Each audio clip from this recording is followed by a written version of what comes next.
नवी मुंबईतल्या नेरूळमध्ये 4 महिने झाकून ठेवलेल्या छत्रपती शिवाजी महाराजांच्या पुतळ्याचं अमित ठाकरेंनी अनावरण केल्याप्रकरणी त्यांच्यावरती नवी मुंबई पोलिसांनी गुन्हा दाखल केला। मात्र आता महानगरपालिकेनं पुन्हा एकदा छत्रपती शिवाजी महाराजांचा पुतळा कापडामध्ये ठेवलेला आहे, तर पुन्हा एकदा गनिमी काव्यानं पुतळ्याचं अनावरण करू असा इशारा मनसेनं दिलेला आहे। नवी मुंबई महानगरपालिकेच्या माध्यमातून नेरूळ या ठिकाणच्या मुख्य चौकामध्ये छत्रपती शिवाजी महाराजांचा पुतळा उभारण्यात आलेला आहे। तुम्ही पाहता की हाच तो पुतळा आहे, मात्र गेली 6 महिने होऊन गेले तरी या पुतळ्याचं अनावरण झालेलं नव्हतं।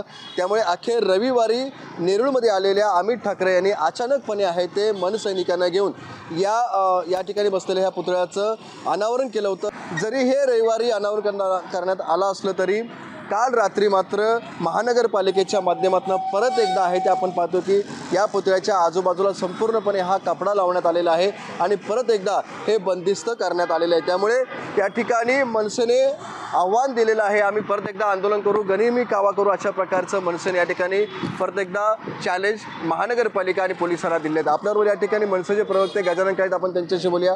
सर, काय म्हणाल, परत एकदा पुतळा हा बंद करण्यात आलेला आहे? नाही, अत्यंत दुर्दैवी आहे आणि नवी मुंबई महाराष्ट्रातल्या सर्व शिवप्रेमी आणि शिवभक्तांच्या भावनांवरती हे मीठ चोळण्यासारखं आहे आणि हे पाप नवी मुंबई महानगरपालिका आणि या राज्य सरकारने केलं आहे। कालच अमित ठाकरे साहेबांनी हे स्पष्ट केलं, आपण किती दिवस पोलीस बंदोबस्त ठेवणार आहात तिथे आणि किती दिवस अशा पद्धतीने हे होणार आहे। नवी मुंबईकर, महाराष्ट्र सैनिक आणि इतर आजूबाजूच्या शहरातले बरेचसे महाराष्ट्र सैनिक नवी मुंबईत 100% येतील। त्या दिवशी किंवा त्याच्या पुढच्या येणाऱ्या दिवसात गनिमी काव्याने परत एकदा महाराजांचं स्मारक नवी मुंबईकरांसाठी आम्ही निश्चितपणे खुलं करू। नक्कीच आपण पाहतो की आता या स्मारकावरून आहे तो मनसे आणि पोलीस महानगरपालिका प्रशासनामध्ये संघर्ष होताना पाहायला मिळतोय। विनायक पाटील, एबीपी माझा, नवी मुंबई।